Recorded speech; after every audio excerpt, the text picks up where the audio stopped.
Today, I will be giving you all an in-depth guide to the new frog invasion update in 99 Nights in the Forest. I'll be going over everything from new classes to badges, mobs, and items. So stick along because I have some important information you won't want to miss. Up first we have is the new class, the Poison Master. If you head on over to the class shop. Now if we look right over here, we can see that the new Poison Master is a 4-star class. So he is pretty high up there in the chopping block. And it did cost about 200 diamonds to unlock him. If you wanted to skip through each level instead of grinding it out, it is going to be about 250 Robux each time. Now what we get with this class here is a blowpipe and some poison armor. The blowpipe does have infinite ammo, although the recharge time does take quite a bit. The poison damage that it does is pretty good. And when you wear the poison armor, it does give a chance for enemies to get poison damage if they attack you. This armor is considered to be stronger than leather armor when wearing it, but it is weaker in terms of protection compared to the iron armor or the thorn armor that you could get. Now at level 1 right here, you can see that your poison effects will deal more damage. And at level 2, you have a 25% chance for enemies to spread their poison on death. And at level 3, your attacks will do more damage to enemies that are affected with poison. Now with this new update, we did get a new badge called the Beastmaster. Now with the new update, we did get a new badge, and that's going to be the Beastmaster badge. To unlock this badge, you're going to need to defeat the Frog King, and I'll show you guys how to do that in just a moment. But this is considered a 1.5 star, so it's not that hard to get. It just does take a little bit of time. All right, let's hop into a game so we can get started. Okay, and as you can see, when we spawn in, we do get the armor already equipped and the blowpipe. It looks pretty cool when you hold it. I like it. And let's see how much damage it does to a rabbit. Say, boom. Okay, so it doesn't do that much damage initially, but the tick damage it does when the rabbit is hit with that poison, it's pretty good. Oh, we got a rabbit's foot already. Let's get that. Let's see. I think it takes about like 3 or 4 hits. One. Oh, dang it. Yeah, and that's what I was saying. That reload time is quite long. So it's better for the poison damage than anything else. I'm going to try it on a rabbit that isn't injured. See how many shots it takes to kill it. So it's 1. Oh, I missed. Dang, see? Look. 2. All right, so it's about 2 with that tick damage. All right, let's start working on getting some wood. And there is our lump of coal. Go get that coal so we can start our fire right away. Now you're gonna want to try and get a fishing rod right away because I believe day 3 is when the frog ponds will start to open. All right, let's try and craft that map right away. And we can upgrade the crafting bench too. Nice. I'm gonna put the map right over here. All right, let's reload our blowpipe. While it's reloading, we can grab this wood really quickly. And I want to test to see how many shots of the blowpipe does it take to take down that wolf. All right, let's see. We got 1, 2, 3, and the tick damage kills it. That's not bad, honestly. Let's reload it again. I'm gonna just scoot on by here, get that scrap. Now I will say, if you do plan on using the blowpipe to take out the wolves to rescue the child, it would probably be best to use it as tick damage and then finish them off with a melee weapon. Okay, see this wolf? 1, 2. Yeah, you see, it's better to just let them kind of take that tick damage. Nice. Since it is a 3-shot. You could probably take out like 3 wolves, get them pretty low health, and then, you know, take them out with like 1 or 2 hits from a spear or your axe. See, I'm gonna just try and kite one over here. Boom. Yep, he's taking that tick damage. Yep, and now we can just take him out like that.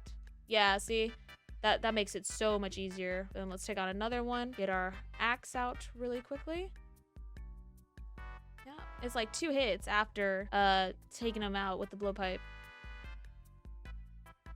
2 to 3 hits, yeah. See, now I could just take this meat over here. Oh yeah, let's run back. I think the pelt trader's there, and we do have a rabbit's foot. So let's try and get to him before the nighttime. Let's get that good sack. Yeah, so the blowpipe is much better than an axe by itself. It does need a little bit of help, but it's not as bad as just hitting him with the axe. All right, let's see what we got up here. Oh yes, and on day 3, as you guys can see right here, day 3 is where the frogs are going to appear. I'm gonna go up here, and then I'm gonna show you guys exactly what these little guys look like. You might have already seen them just now. Ah, nice, we got a revolver. Oh, did I not get anything? Let's head on back to our fire. All right, now, how are we gonna get into this frog base, right? Well, you're gonna wanna look for something that looks like this. This is our frog key right here. Well, at least this is the indicator to let us know that we can fish it out of this pond. Now, there's 2 ways you can get frog keys. You can either fish it out, like I just did. This is what they look like.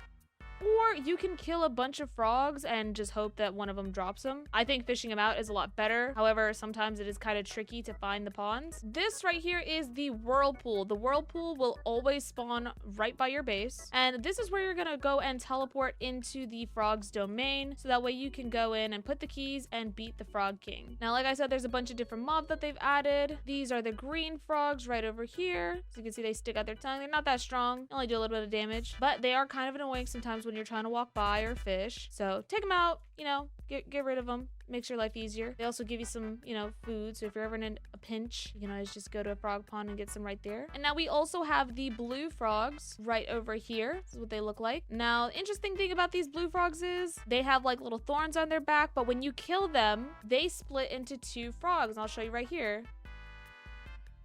They're a little bit tougher, they hit a little bit harder, but again, still nothing too bad. They'll split into 2 frogs. They'll also drop meat, so you should be getting about 4 meat per blue frog. And over here, we have the giant purple frog. Now, this one is similar to the blue one. Now, when you kill this one, it will break into 2 frogs, those being the blue ones, and then the blue ones will break into green ones. Typically, you can find a purple frog guarding the whirlpool. Should have enough scrap now, so let's make that crock pot.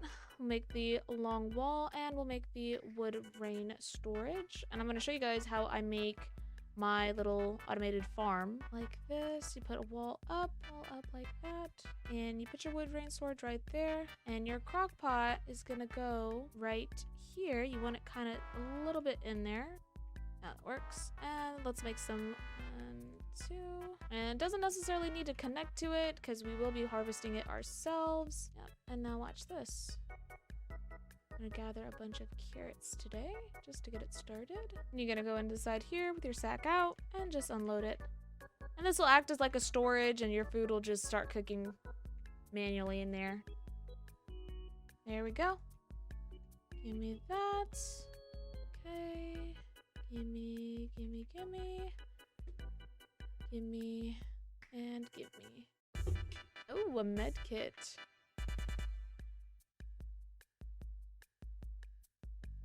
No. No. No. No.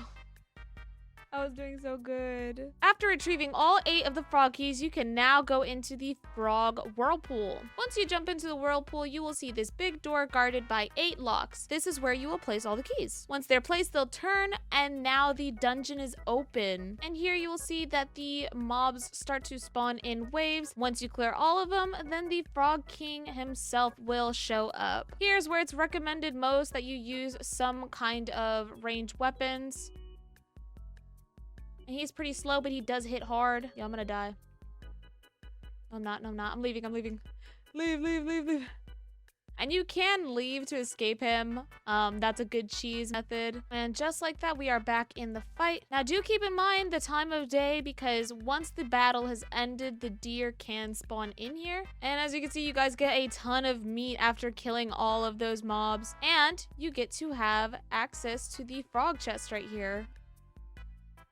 I got a poison spear, unfortunately. And if you take a look right over here, there is a frog pond rate chart. It does give you the different rates of any of the items that you can fish out of these ponds here. So, you know, there's a 1% chance of getting the poison armor, 3% chance getting the spear, 1% chance getting the blow dart, and 1% chance getting the frog boots. Let's see what we get. The deer is hungry tonight. Oh my god. Let's go. I'm not dealing with that. But yeah, guys, that's pretty much it for the video. If there's anything you want to see me do or attempt to do in the future, please make sure you comment down below and leave a like if you enjoyed the video. And with that, I'll say bye.